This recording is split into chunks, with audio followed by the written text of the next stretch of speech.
I'm Dr. Cynthia Colon. I'll explain who I am in a second. But by the time you're done today, you're going to learn about the one document I think that every family needs to know.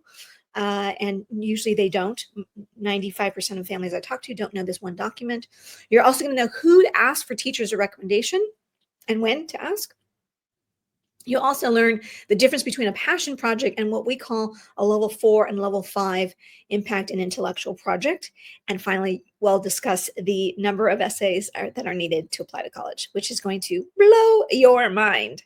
Okay, fair enough? All right, let's get started. We are close to Charlotte. Okay.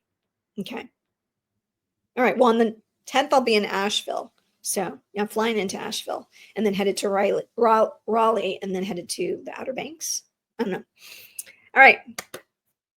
Let's go ahead and get started, y'all. As if I'm from Texas. I'm going to share my screen. Okay.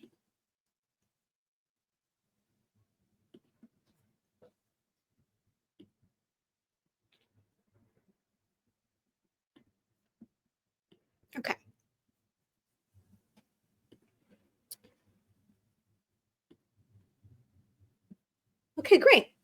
Well, hello, everyone. Welcome to tonight's episode of how admission officers decide who to admit or reject. We're going to talk about the 4 questions that they all ask before making that decision on an acceptance or deny. It's that time of year. Everybody's got that sort of, nervousness in there and anxiety, and it's all going to disappear basically tonight. Because if you're watching tonight on the day of, it's March 27th, and it is also known as Ivy Day. Ivy Day is the last Thursday of March. So there you go. All right. I'm going to just say college admissions is not fair, and nor will it ever be. Okay. So I'm going to talk you through why that is. But more importantly, I'm going to give you tools so that you can have the empowerment and the tools to combat that and see how you can use them. I'm going to give you actionable steps even today. So what you may know is that over the past years, the number of applications has continued to rise. Now, that is not true for every single college, although we think that is true because that's what we hear about. But if you're here, typically people who have found us, families who find us, are looking to get admitted to at least one top 100 college. So for the sake of this conversation, that's what we're talking about. So all of those colleges have risen in application and the decrease in the acceptance rate. Okay. So Ivy League acceptance rates some of them are below 5%, and top 50 colleges are below 20%. And when we talk about top 100 colleges, we're talking about colleges who admit under 30% of their applicant pool. Okay. So something that you all this, that this craziness has happened, and maybe you don't know why or how it got started. So I'm going to just share a little bit now, but I'll go through some other things and happy to answer more questions. But if you think about, or if you can recall, I'm a Gen X, so mid to late 80s is when the first U.S. News and World Report rankings came out. Okay. Now, it didn't catch fire right away, but it did over time and actually pretty quickly. So within 10 years, we all, as Americans, we love a good list, top 10 list. Like I love a good Netflix, like what's trending, what's the hot shows. So we love a good list. So basically, once that list came out, those rankings, you can imagine that colleges were in a frenzy to want to be at the top of that list. Wouldn't we all, right? No matter what we're doing, we're competitive by nature. Certainly, obviously, colleges are. And then once you rise to the top of the list, you have to stay there.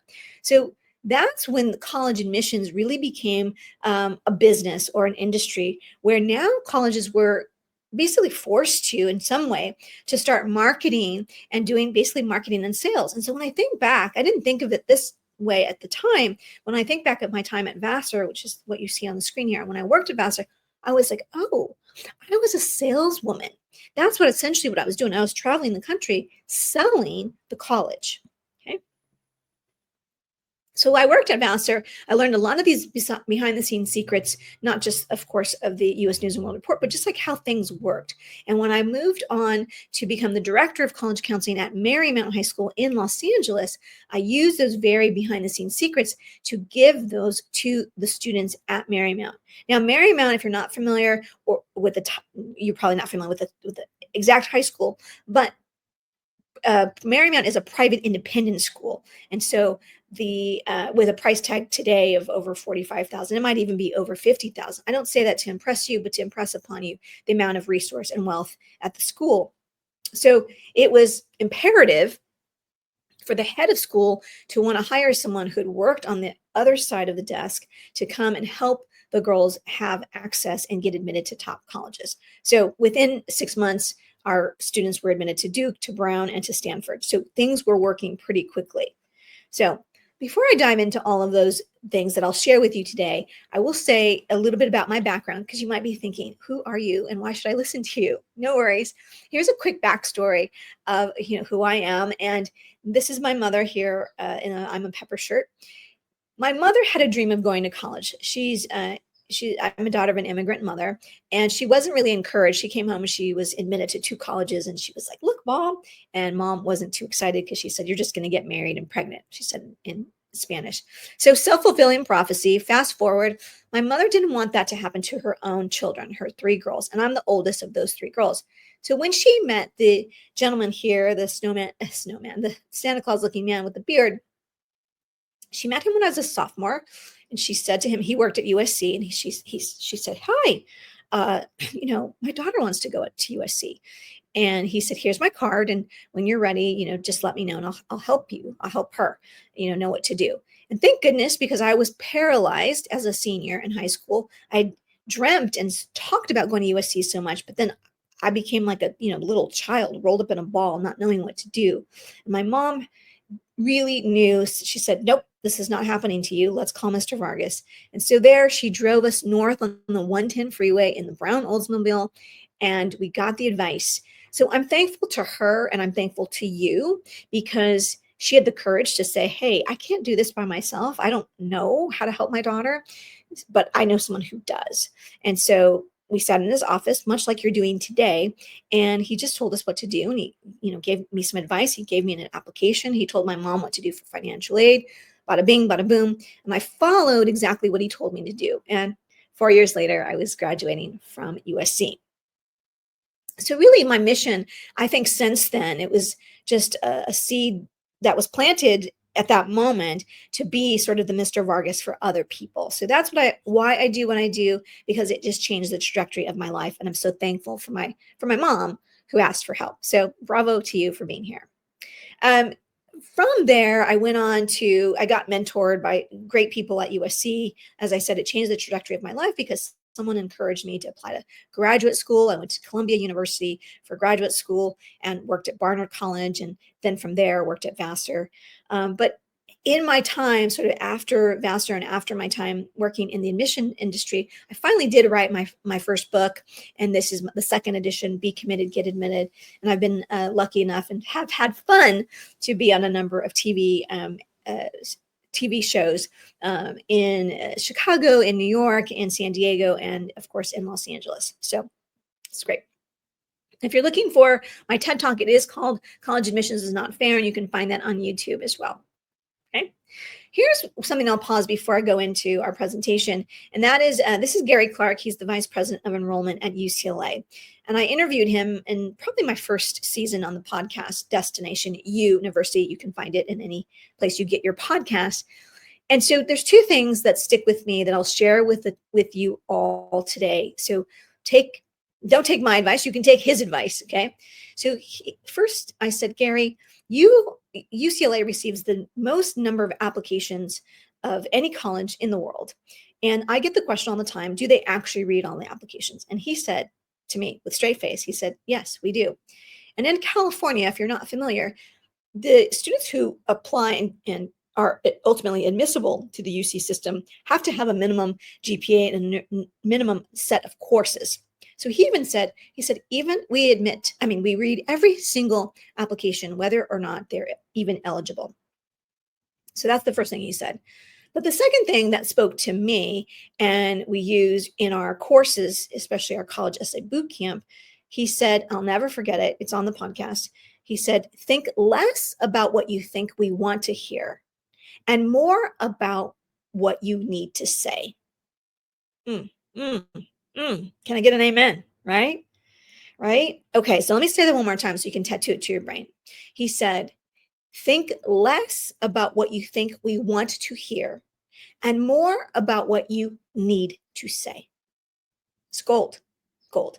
Okay. So and it's very similar to the philosophy we take in our class anyway. So it really helps us reinforce that when when we're in camp. I'm like, well, Gary Clark said, so they listen.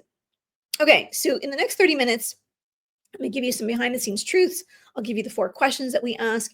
I'll give you some strategic to-dos, and I'll show you how we get results.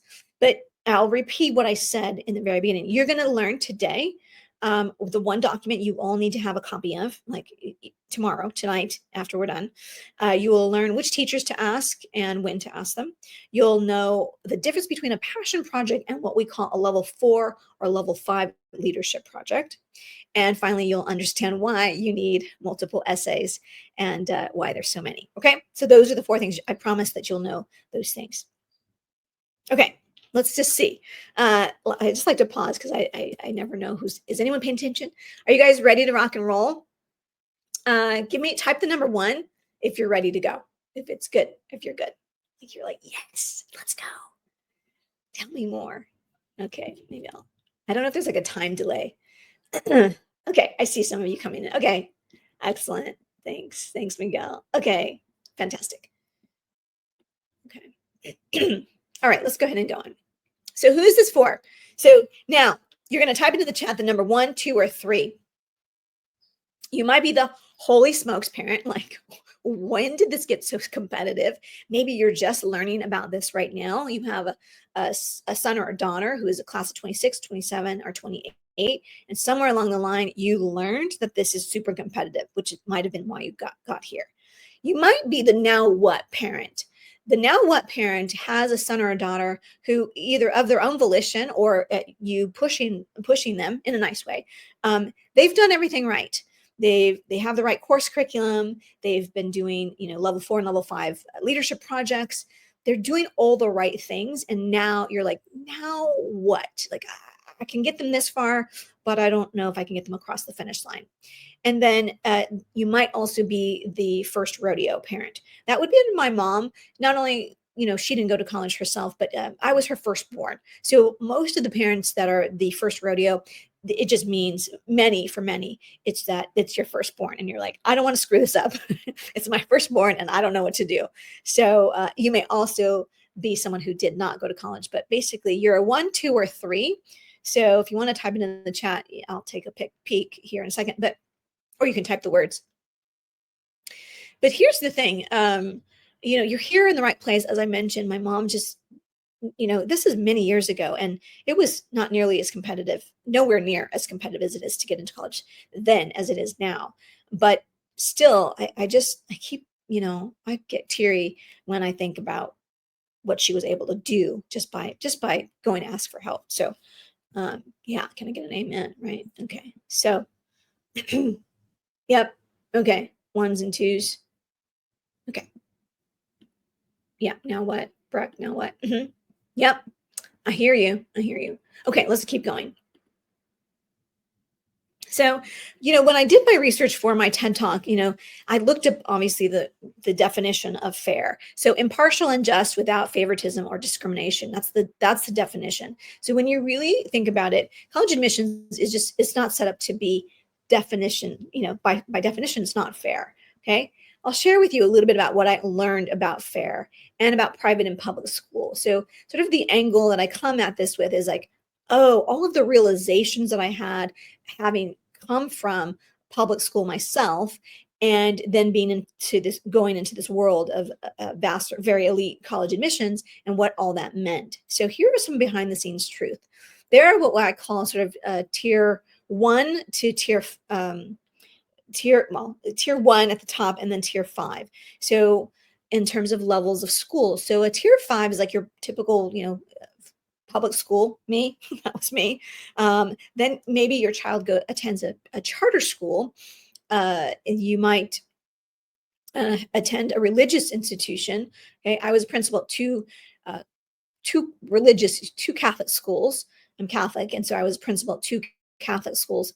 One was an archdiocesan school, and then one was a private school. So that would have been the next level, level 2. And then a level 1 is where I worked at Marymount High School, a private independent school. Okay. So I'm going to just tell you that where you go to school matters for a lot of reasons, and I won't go into all the details, but basically I started by saying that I worked at a tier 1 school. That's where I worked. I went to attended a tier 5 school, but I worked at a tier 1 school that today costs more than $45,000. It might be $50,000. This is where Kim Kardashian went to school, Mariska Hargitay, Tatiana Ali, Giada DeSantis. So I say that again, not to impress you, but to impress upon you the resources that are at this level of school. There are only 1,300 schools. So that tended to be the sort of tier 1 and tier schools tended to be where we were told to go visit when we would go visit and meet students at the high school. When I say we, I mean the admission officers from Vassar. Okay. So it does matter. And I'll tell you why. So that's part 1, where you go to school. It tends to determine where I was going to create my roadmap for the fall. In the fall, so I had all of California, half of Texas, all of Florida, and then a number of other states, Minnesota, North and South Dakota, and Kansas. So I was in charge of all of the applications from California, just to use that as an example, because you understand the enormity of the size of the state. So I would spend 5 days in Southern California and 5 days in Northern California total. Okay. So it meant that if I wanted or needed to go to San Diego, I was going to probably spend 1 day in San Diego. I could probably visit about I could probably visit 4 high schools per day. Okay. So in total for Southern California, I would visit a total of about 20 colleges. So I keep saying colleges, I mean high schools. So when you look at this list, those are the ones that tended to make the top of the list that I would actually go and visit. Okay. There are a lot of reasons for that. And I'll just give you one brief example, because I sort of bucked against this. I'm like, we should be visiting more public schools. So of course I put 1 or 2 public schools on my list, because I was like, I'm going to visit public schools. You can't tell me what to do. I was all of young 20s. So what would happen when I went to a public school, a level, sort of a tier 5 or a tier 4, is that I would arrive, and sometimes they were expecting me. Sometimes they weren't expecting me, but most often than not, there was not a single student waiting to meet me to learn about Vassar. And if I was lucky, the counselor made themselves available to meet with me for a few minutes and, learn about Vassar. And so she or he was my audience, but honestly, not usually. If I did have students that were waiting for me, which meant that the counselors had to advertise that I was coming, the Vassar and any college was coming. So then some students would show up, and then basically most of the time, they were not really qualified students. The opposite was true at a private independent school or a private school visit. I would arrive, the guard would point me where to park. I would go to the receptionist, they would direct me. Someone was touring me around, and usually I'd go to a conference room filled with, it could be 5 to 20 or 25 students. Most were eligible and most were interested. So it's just a different scenario. And you can see why it tends to be more advantageous for us to visit the private schools. Not fair. As I started by saying, it's not necessarily fair, but it's the truth. Okay. Here's behind the scenes tip, or truth number 3, which is not all high schools are created equal. So 95% or more of private and private independent, so tier 1 and tier 2, 95% of them are going on to private and public 4-year institutions. And for public schools, it's less than 50%. So the religious schools are somewhere in between there. Okay. So just all these things I say this just so you understand the scope and the context from where college admission folks are coming from. Okay. So if you've been wondering, like, oh my gosh, are we doing all the right things? Are we, will this be my fault? I get that a lot. Like, parents are like, oh my gosh, like, I don't want to screw this up. So if you are been wondering any of these things, you're definitely in the right place. So proud of you. Okay. What you're going to need, you need a system that works, that's been, I say team proofed and battle tested. That's what we do. And it's not based on just like luck. And it's really based on results. Our students, we have over 10,000 students who have worked and using our formula and our systems. So, okay. All right. So quick introduction, because these two students are graduating this year. We have Emily on the right, who's graduating this year from Harvard, and Juliana on the left, who's graduating from Cornell. Slightly different stories. Emily was the now what. That mom was the now what mom. She was doing everything right. And we met when she was a sophomore, and her mom was like, we got this. Like, they didn't sign up for anything. But in senior year, mom called and was like, I think I'm worried about the essays. Can you help? So we, used our formula just like we do with anyone.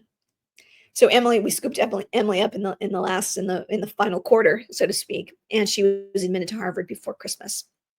Juliana, on the other hand, she was set on Cornell. She stepped foot on Cornell's campus and visited as a sophomore and said, this is the school for me. So her mom called and said, okay, my daughter has big dreams, and can you help? So we started working with Juliana as a sophomore. Little by little, she used the Ivy success formula with every step of the way. And then later, as a senior, she was admitted to her dream college, Cornell. So here are the 4 questions that you need to know. So here's the crux of the presentation. If you're following along, you're like, okay, I'm ready. Yeah. Okay, here we go. So this is question number 1. How do you compare to your peers? So what you might know is that grades matter. Okay. Test scores matter.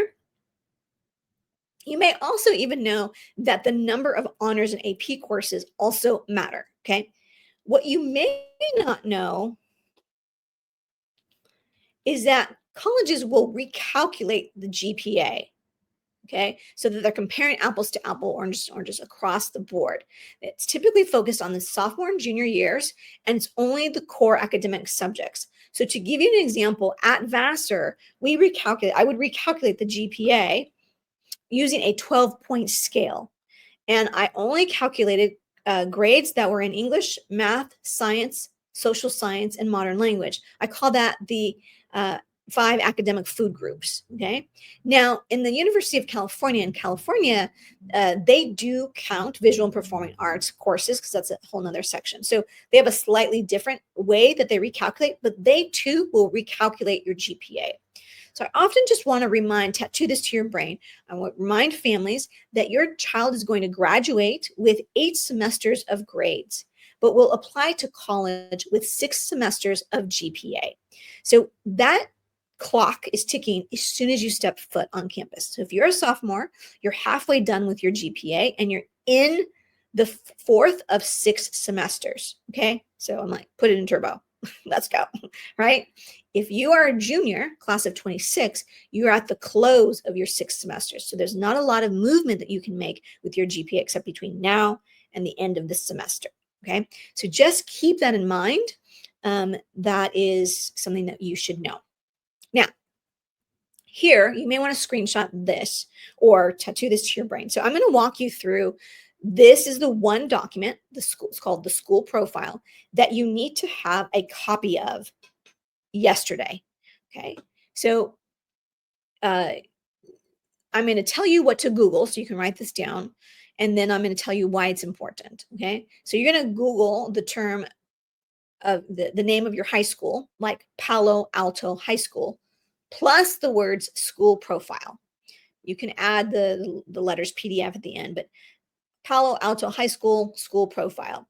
And that's what you're looking for. You're looking for a PDF that comes up online. Now, if it doesn't come up, you need to call the office. Okay. Now, Dr. Colon, why do I need this? What is it? Okay.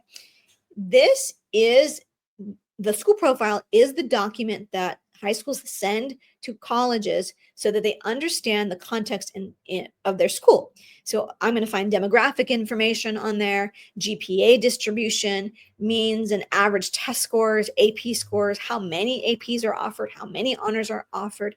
And even if it's done well, it should give me a list of colleges to which the students from your high school have been admitted and or are attending. Now, why is that important? Because when a student comes to me and they're either a prospective client or they're already a VIP client, a private client, and they tell me, I want to go to MIT, or they'd say, I want to go to, it doesn't matter, University of Virginia, right? And they're from California. If I cannot find the University of Virginia or MIT on the school profile, it tells me right away that that high school has not in the most recent future or past had a student admitted to that school. So that means a number of things that's going to change the strategy that I use with that student for those colleges. It doesn't mean that we take them off the list necessarily. It just gives me clues as to what to do moving forward. Okay. So lots that I learned. I also, if you have the GPA distribution, you can see where your child fall. I just had a meeting yesterday and I pulled up the school profile, which this family didn't know. And I said to the daughter on the call, I said, okay, here's the pie chart of the GPA. Where do you fall on this? Right. So it was like, 4.5% had 100%, a GPA of 100 or more. This is a New York or New Jersey student.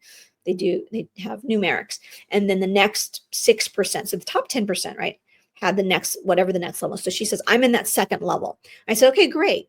That tells me you're in the top 10%, but it also tells me you're not in the top 4% or not even in the top 2%. So that's going to probably remove or take out some of the colleges that you're shooting for. It doesn't mean you can't apply. I always believe in a dream, but it's going to help me understand. And then we build a strategy around that. Okay, enough. Yeah, you understand? I know it's a mouthful, so much. So here are some of your academic must-dos. Maximize your opportunities, understand the school profile, and if you can, build counselor relationships. Like if your school happens to have a really good college counselor or guidance counselor that understands this process, usually they're generalists, not specialists, but if you happen to have a good one, it's always a good idea to build relationships. It's a good idea to build a relationship with them anyway. Here's a quick story about Ryan. Ryan attended a tier 1 school, a private independent school in Texas. But even so, his mom wanted him to start thinking about college as a sophomore. So he joined in pretty early. He did an early program with us and got going. And mom later reported, she said, he did better than his peers. Okay. Not bragging, but I'm just saying, those are her words, not mine.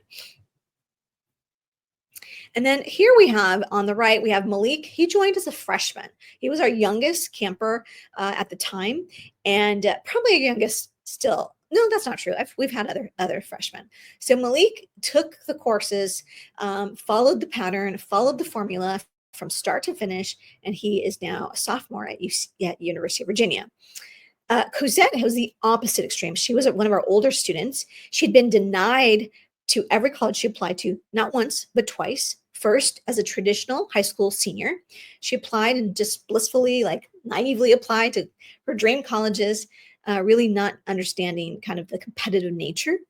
These are her words, her mom's words, not mine, after the fact, because I didn't know her then. So then a year later, she applied as a transfer student as a first-year community college, again, denied everywhere.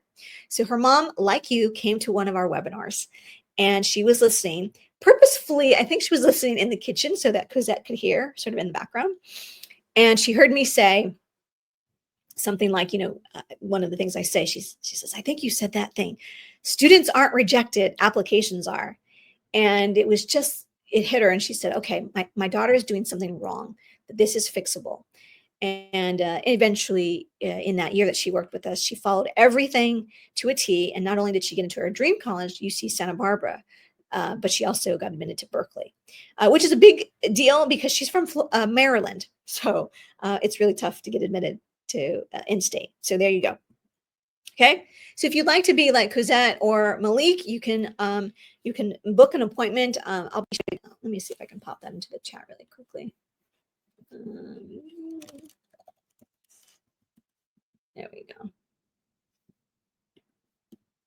Okay. Hi, Yvonne. DC in the house. Okay. All right. So let's keep going to the next one. Okay, question 2, what do teachers say about you? So what you may know is that you need a letter of recommendation. You may also know that you get up to 2. Many colleges that you're thinking about will need 2 teachers. And then the counselor will also submit a letter of recommendation and fill out forms as well. What you may not know is the purpose of a teacher recommendation. I often get the question, Dr. Cologne, should I ask the teacher who likes me the best? And I always say, like, that's a bonus and that's gravy, but that's not the purpose of a teacher recommendation. So let me unpack that for you for a second. So the purpose of a teacher recommendation is to verify and solidify, meaning the grades and the academic performance and the academic potential. And you have to remember that students are applying from one academic institution, high school, to another academic institution, college. So think more in terms of qualities and traits and skills needed to be a student, a good academic, intellectual curiosity, problem solving, collaboration, leadership, hardworking, dedication, passion in the field that they're passionate about.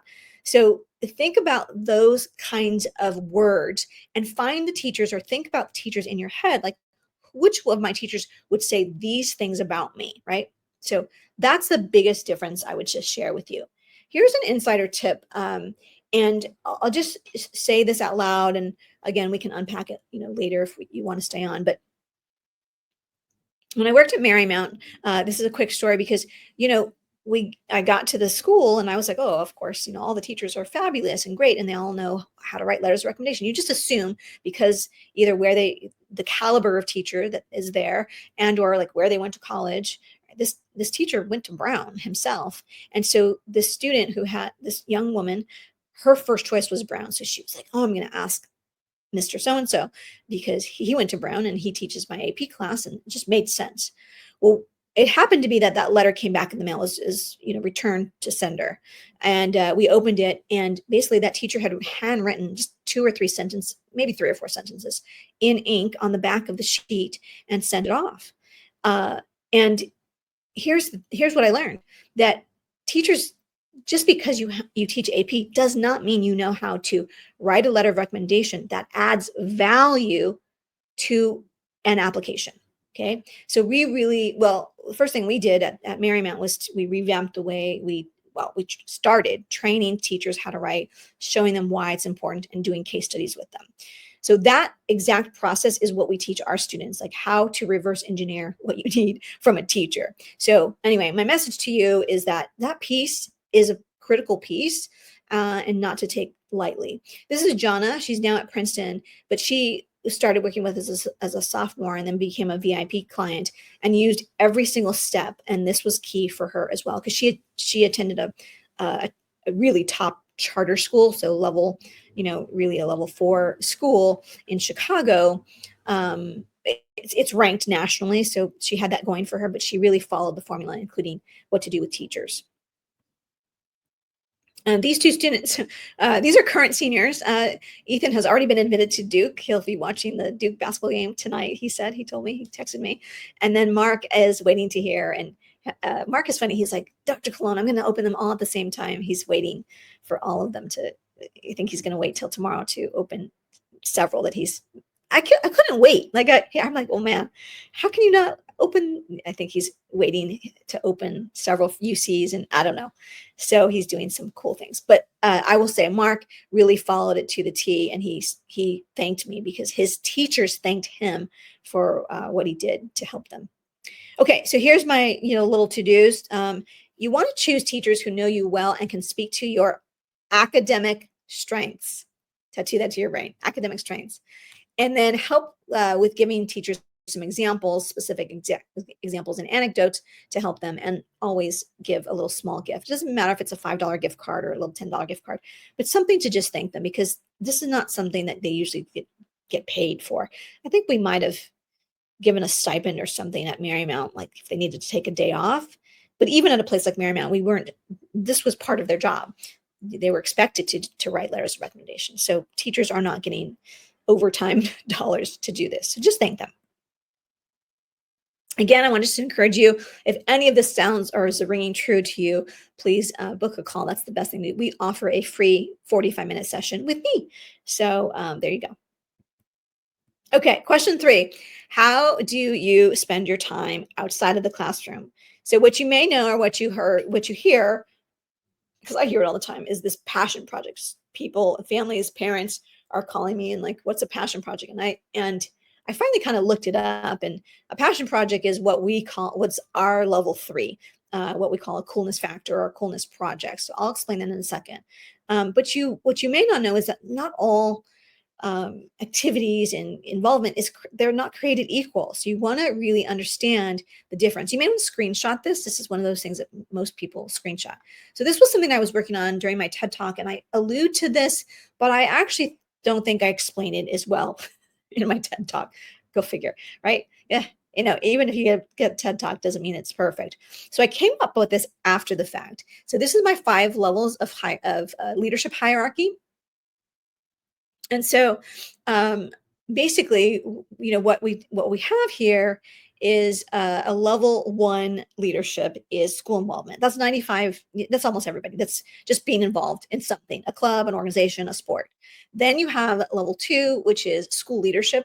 Think about your selected or elected leaders on campus, class presidents, team captains, student body presidents, editors and chiefs, things like that. They're also like league champions. Maybe we had a student who I think they won state with their soccer team, the girls soccer team. So that would be level 2. So that's going to get you to about 15% of the application pool. The first level is like 95%. Everybody has something. Then when you get to coolness factor, that's level 3.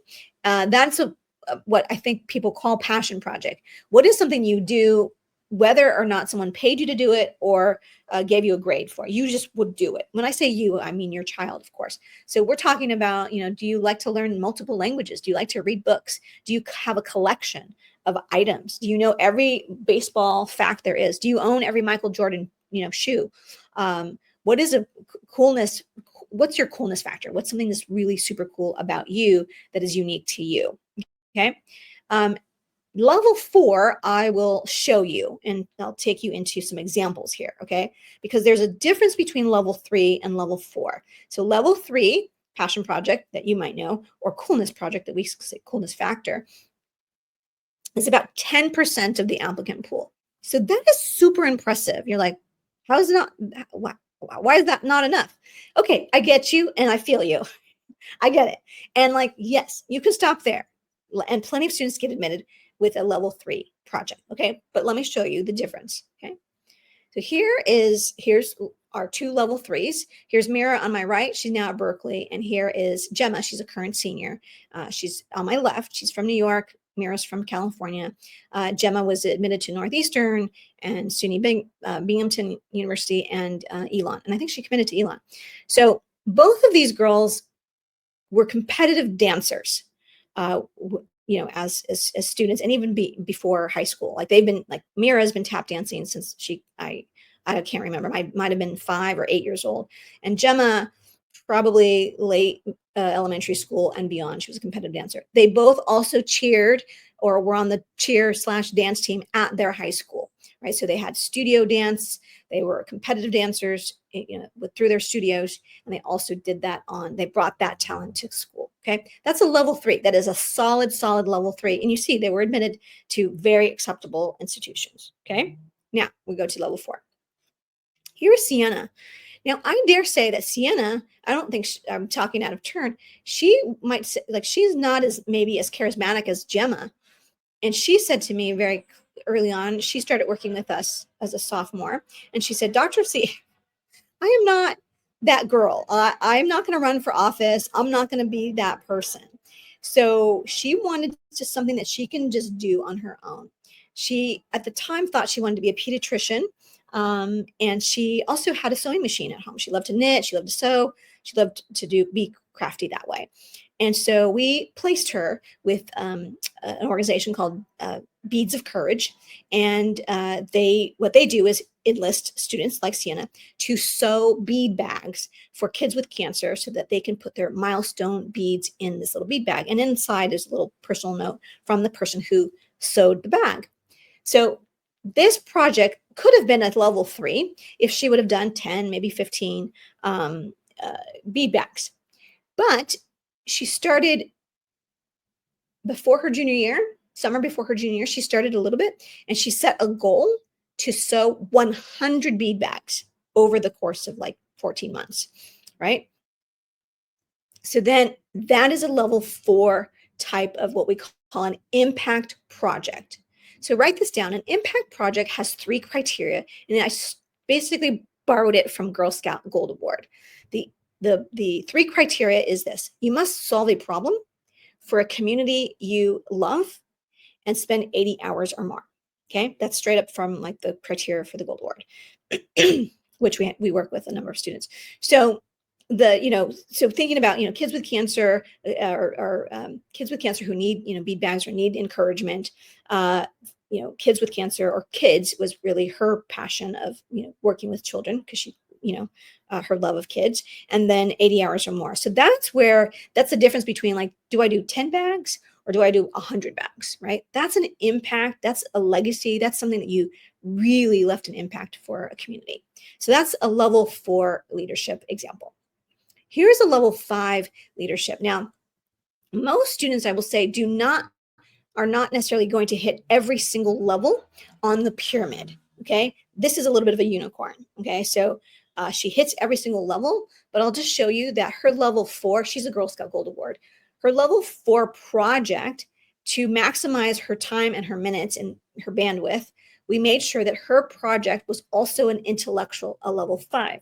She did a 6-part podcast series interviewing immigration lawyers on the immigration process. Okay, so all of that time, research, data collecting to prepare for her interviews, that was really where the intellect comes in. So it served 2 purposes. Okay, so it got her to level 4 for her Girl Scout Gold Award, but also served as a level 5 as well. Okay, so those, I hope that is helpful to show you. And yeah, okay, so here are your must-dos. You want to choose activities that reflect your passion. You want to be clear and concise in your descriptions in the leadership once it comes to the actual application. And, don't overlook non-traditional things that you can do. Unique hobbies are some of my favorite things to help students sort of figure out. It's one of my favorite things to do. We also work with Carol Grace, who is our sort of resident person who helps us. She helped to place Sienna, for example, with Beads of Courage, and then recently helped another student get an internship as a data analyst in a minor league baseball team. So again, the invitation is clearly to book a call to see if we can be helpful to you. Finally, what is the story you're saying about yourself? So what you may know, if you're Gen X, holla, can I get an amen? Any Gen Xers in the house? If you're like me, you rolled out of bed, took the SAT one time, applied to maybe 5 colleges, and you called it a day, right? You wrote one personal statement, and that was pretty much it. And on top of that, you got into your dream college. And at the time, I remember where I went to school, not many students applied to private schools. That was sort of, I might have been the only one who applied to USC from my school. Most went to community college or the local state schools. We did have someone who went to Harvard that year, and UCLA got admitted. So, but when you are going through this process as a parent, most parents, tell me if I'm wrong, cannot believe the number of essays that a student will write. So that essays are needed. Let's agree on that. But when I tell you, are you ready? Are you sitting down? When I tell you that students report needing somewhere between 18 and 68 essays. Yeah. Okay. So I'll unpack that as we go through, but let's start with first this. Okay. So these are the 4 most common topics. So we start here and we go, okay, you want to avoid these at all costs if you can. Community service, athletics, writing about other people, or life challenges. I sometimes refer to those as the 4 Ds: death, divorce, devastation, and an actual D. You want to avoid writing about those. mostly because they are going to come across as very flat and stale. They're not going to pop off the page. They're not going to stand out because just so many people write about those topics. And they can be written well, but it takes a tremendous skill to do it, or a lot of coaching and a lot of drafts to get it right. So I'll give you a couple of examples.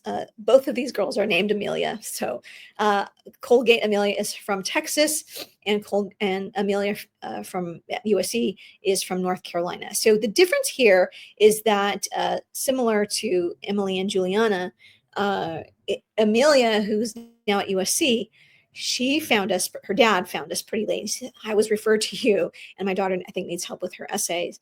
And so we used our formula, our Ivy Success formula, and our writing formula. And she had to hustle her bustle with getting her application to her early action school, which was USC. She was admitted early action. And then we were just get on a Zoom call to go over and just brainstorm all of the essays that she needed to write for every single application, which she and her dad couldn't believe.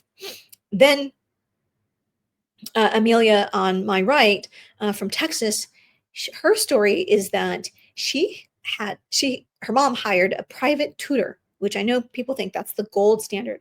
A private tutor. She said, Dr. Colon, I would go to this office like 6 weeks in a row, sit in there for 2 to 3 hours. The person would just tell me to write, and I got nothing done. And in 5 days in our essay boot camp, she got 5 essays done.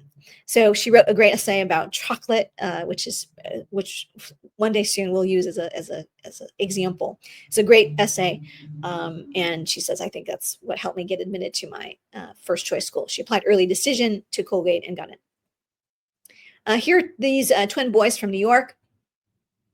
And their mom, now the mom has 2 sets of twins. God bless her, the mom and dad. They have 4 children. So the next 2 twins are enrolling in essay camp now too. So this is just what this mom, you might be feeling like this mom. She was like, I was looking everywhere, all over, trying to do my homework. And then she found us. And so the boys got enrolled and got going. So there you go. Okay. Here are your must-dos for essays. Now, I told you I would sort of unpack how we get to 68. And so let me just go back here for a second.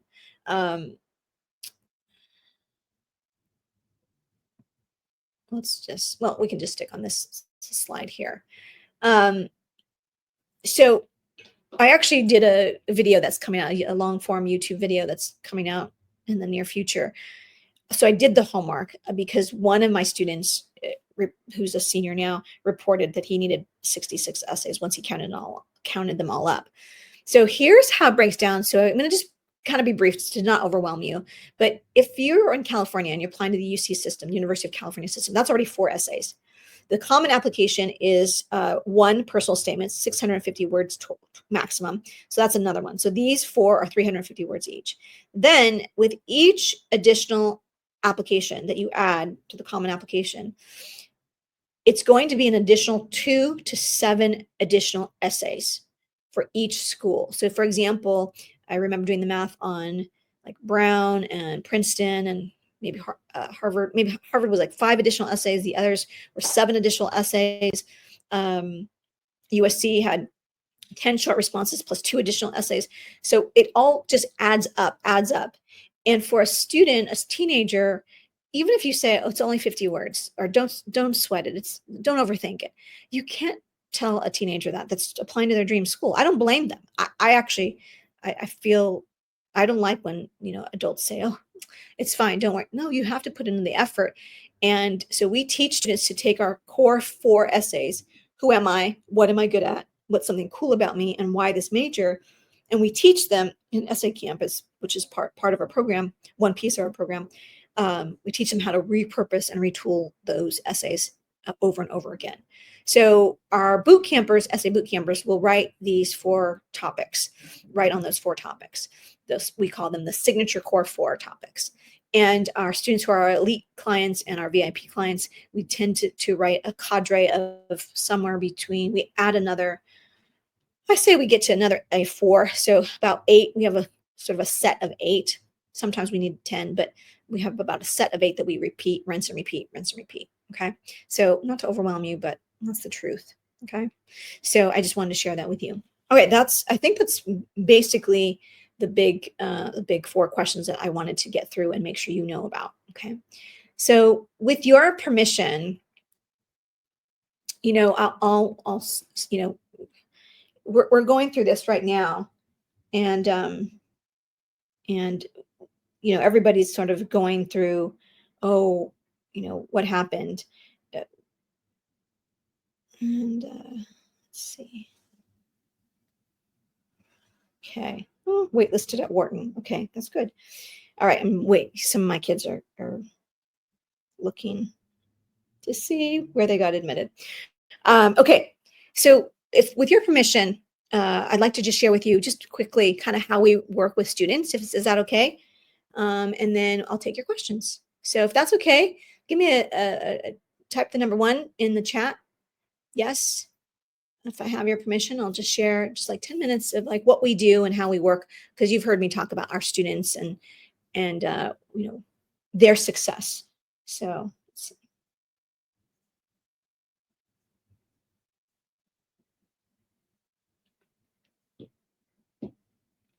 Okay. Oh, hi, bro. Hi, Morgan. Rad, rad man. Suzanne. Okay, awesome.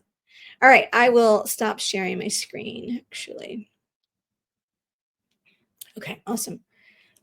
So a couple things I wanted to share with you, which is we take so a lot of this what I'm going to share is a little bit integrated to what I've already talked about, and we take three key components. We call it the Ivy Success Formula. So we have these different programs, but the total overall umbrella is like we're saying we start with the leadership hierarchy. We really take an evaluation in. If you book a call or a 45-minute free strategy session, we're going to first test out like where are you on the hierarchy chart? Are you at level 2? Are you at level 3? How can we quickly and easily get you to level 4? So most families and most students are concentrating on like, you know, getting the highest level of leadership at the high school and or doing a passion project. Those are not wrong. That's just not the entirety of what you should be really focused on if you are serious about accessing a top 100 college. Why do I say that? In brief, last year Harvard received 54,000 applications, and they admitted just under 2,000. So 5% would have been was 2,700 is no, what am I doing?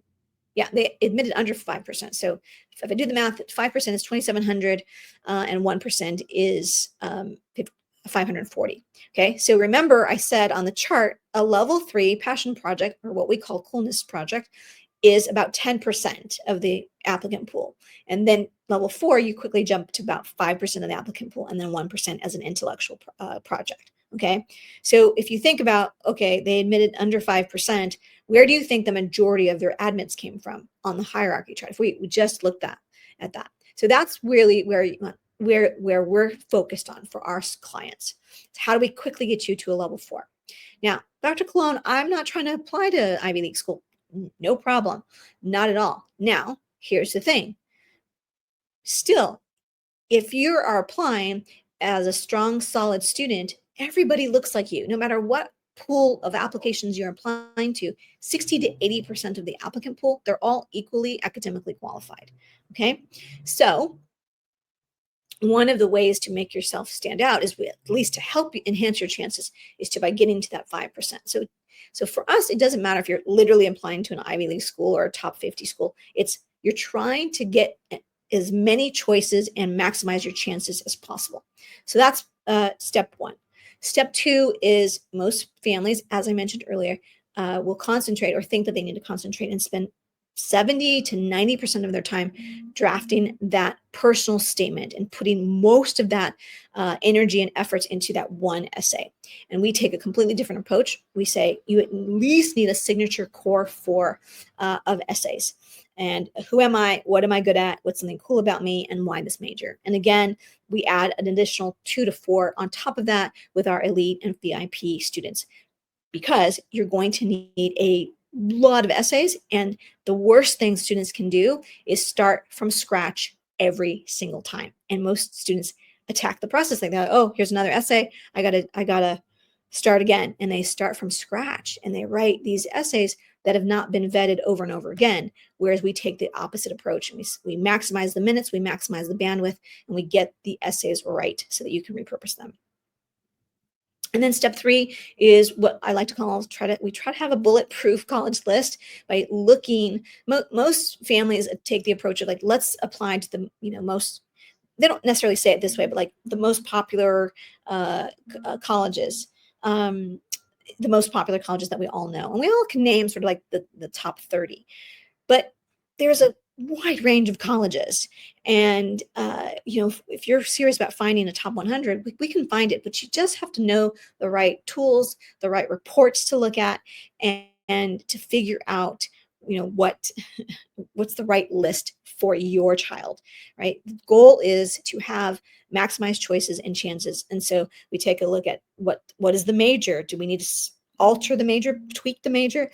We look at reports to see where do young women have an advantage, where do young men have an advantage, out-of-state students, which majors have a chance of acceptance. So there's a lot of things to look at. And so really understanding how to approach building a college list is important. Okay, so those are the 3 steps that we take.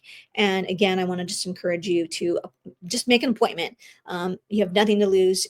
We can't take everyone who applies anyway. So, we just see if it's a good fit for what your goals are.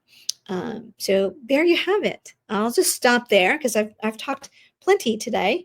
So let me know in the chat. First of all, if you are willing to share a high school that your child attends, go ahead and type it in the chat. I'll look up and show you what a school we can see if we can find the school profile. So type in the chat the name of your high school if you want to sort of play with that. And please type in your questions, and I'm happy. I'm an open book. If you've been following me for a while or been to a number of these, you'll know that I give it to you real and raw with a whole lot of love and rah. Okay? So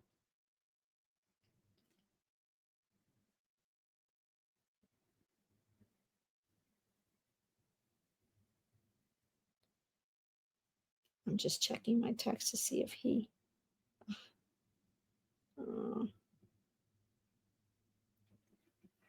I had one girl was waitlisted at Wharton. I call that a win. Okay. Okay, good. All right, let's try it, you guys.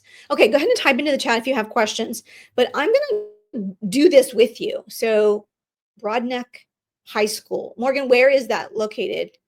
Man, maybe I don't need to know. So let's try it. Broadneck High School. So I'm going to share my screen. I'm going to show you exactly what I do. And if it doesn't come up, honestly, I will I'll show you one.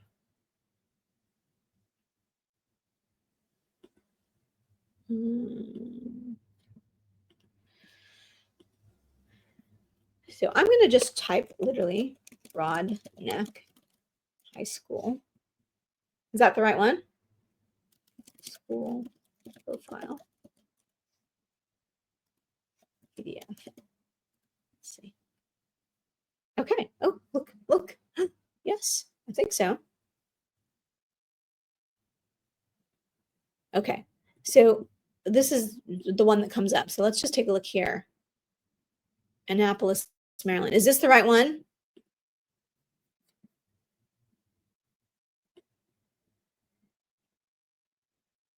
Morgan? Annapolis. Yeah. Okay, good. So here it is. Okay, let's just see. Let's just take a look. Let's evaluate this school profile. Can you guys see my screen? So it gives you can see here the enrollment. Now, okay, this is 2019 into 2020. So I would say to you, Morgan, call the admission office. I'm sorry, the counseling office. Maybe go on the website. You can, now that you know what it looks like, you can hunt it down or just call the office. Look, it tells me how many honors and APs that are available at the school. It tells me the number. Oh, it tells me what percent score a 3 or higher. That's good information. Gives me the grading system. And then it says, here is a partial list. Oh, it gives me the distribution of SAT scores. That's important too. Okay. And then it gives me a partial list of where students are attending college. Okay, so where they're attending is different. Some profiles will say where they have been admitted. So it's just different. Okay. All right. So there we go. There we have it. University of Southern California. That's my no, University of Notre Dame. Okay. So I see some good schools here. Okay. All right. So let's try another one. All right. So that was that helpful? That's what you need to know. Okay. Let's try another one. Okay. Louis Brandeis. I assume that's the name of the school. Okay, let's do it. Let's try it. Oops. I have a hard stop. Louis Brandeis High School profile PDF.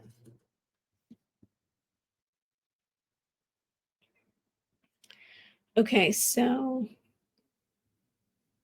sometimes they don't have it, especially public schools. So let's see what this is. What does it take me to? First of all, is this your school? Okay, this is definitely the right school. San Antonio. Sometimes I'll do this. Sometimes I'll look in, find the, okay, this is literally, okay, so services. I'm looking for the college counseling office or the guidance office, counseling department.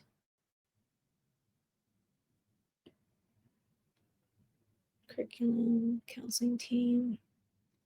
Yeah, I don't see a copy. I would call, no. So I would call and pray that they know what a school profile is, but you want to get a copy of it. They probably have it. I'm going to guess, I'm going to hope they do. Okay. But you need to know that. And either way, what you're ultimately asking is like, can you give me a list of where students from our high school have been admitted to?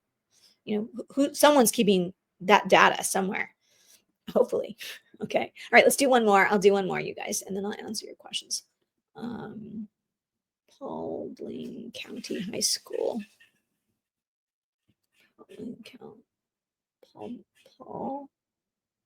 Paul Dean.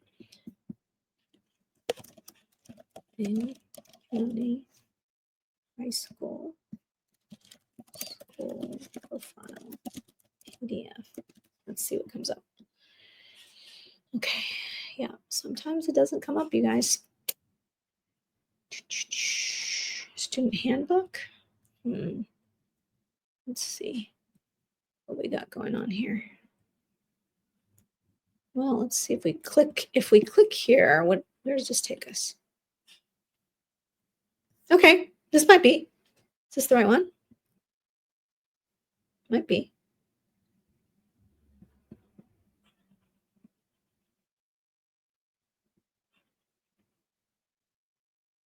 Okay. Looks like it could be, but I don't see an address. Do you see an address? Oh, it's in Georgia. I don't think you said Georgia, did you? Maybe. Okay, I'm not sure if I'm in the right one. But either way, here's just another example, right? I like this one. Okay, it's a little bit like, whoa, but it gives me the number of students. Like these numbers are great, right? If from the get-go. The GPA calculation, it tells me the demographic information, FAFSA. Oh, this is good information. Graduation rate, I love that. School description. I'm liking this. This is not, it's not one of the best, but it's not bad for public school. It's like actually pretty good. And it's also just easy reading. I would like to know where the students are being admitted to college. So I don't have that here. So if I were you, if this is your school, I would just call the office and ask them for a list, or where is that list? Maybe look on the website. Okay. All right. Was that helpful? Let's see. Let's see. Students have to reveal if they have had help with their essays. Why does your service influence their choices? Right. Let's see. Students have to reveal if they've had help with their essays. Why and how does your service influence their chances writing this request on their part of? I'm not sure I understand your question. So, Amy, so we don't write the essay for them, for sure. We guide them through a very specific exercises from day one of essay camp to guide their thinking and brainstorming. So most students, well, just in general, if you just sat in a room by yourself and you're like, okay, go write a compelling essay that's authentic and reveals everything about you and who you are, it's just hard to do. It's hard to do for an adult as well.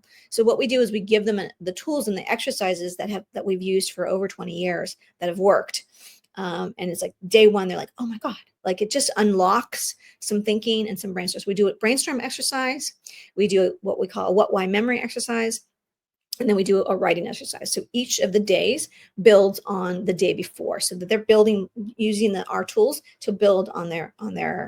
It's like thinking about, if you think about like math, you add different layers to a math formula, and as you learn more parts of the formula, you can do more complex things. It's the same thing, right? So I hope that's helpful. But do students get help getting a higher score in SAT? Absolutely. Do students get help getting better, getting coaching in athletics? Absolutely. So this is the same, right? And for me, I really see this as a service that most students need, because unless you're already attending a private independent tier 1 school, you're probably not getting the level of specialty guidance. You might be getting generalist advice from school, but not the specialty expert advice. So, okay, good question though. How important is community service volunteering in general? So, Morgan, this is a great question. And so this is how I like to explain it. Most families believe you need like 1 million hours of community service, and that's the way to get admitted. That is simply not true, right? First of all, no college needs or wants a whole freshman class of it's going to sound weird, like of do-gooders or altruistic people, right? You need leaders, you need poets, you need community service people, you need athletes, you need a diverse group of students to make up a freshman class. That's number one. Number two, in this process, you're ultimately trying to do your best to become as close to a party of one as possible. What do I mean by that? If you think about all of the high school seniors each year, right? So class of 26 are soon to be the new group of seniors. The biggest group there are probably athletes, right? Because they're female athletes, they're male athletes, they're in a number of sports. So there's the athletes. Then you go in next, and maybe that might be your performing arts. So it's your dancers, your singers, your actors, your actresses, your directors, producers, band, all of the things in the performing arts. So that's probably the next biggest group. And then you have maybe your community service group, right? Somewhere in there. And then you have, your club leaders, right? Club sports, your leaders. And then, right? So earlier I mentioned Mira, who's a tap dancer. She's half Indian, half Chinese, competitive tap dancer. Like that year that I worked with her, I remember saying to her, like, you're almost as close to a party of one in the group, of her year. She's class of 2024. So that's ultimately what you're trying to do. And so merely doing community service is not getting you closer to being a party of one. So that's why it's not the answer. Okay. It's not because it's not worthy of doing it. That's just not the bulletproof answer. Okay. Hopefully that was helpful. Okay. I probably just have time for like one more question because I have a private client soon. How big of an impact does a student having a job make on the admissions? Admission folks love this. So I would put having a job at least a level 4. At least a level 3. It's definitely what could be considered a coolness factor, a coolness project. Working, especially For some students that work more than 25 hours, it gets in the University of California, it gets the full points in the rubric because it's considered working full time. So we know if you're working 25 hours or more, you probably can't also be in 10 clubs at school, right? Or even, really a great one. So having a job is really a great thing to do. I highly recommend it. The other reason it's a good idea is just because, again, it's something that most students don't do, and admission officers love, right? Because you learn so many other life lessons, responsibility and hard work, and sometimes teamwork and customer service. So there's lots of takeaways. So many times, my advice comes from two parts, from two pieces, two ways of thinking, which is that a good idea? And you can do anything and make it a good idea, but will it make for a good essay? Because ultimately, you're only able to write about what your experiences are. So that makes for a good essay because there's lots of things to sort of take from that, right? So one of our famous essays, we call it the McDonald's essay. It's a simple essay about, nuts. He starts out, would you like nuts on the sundae, sir?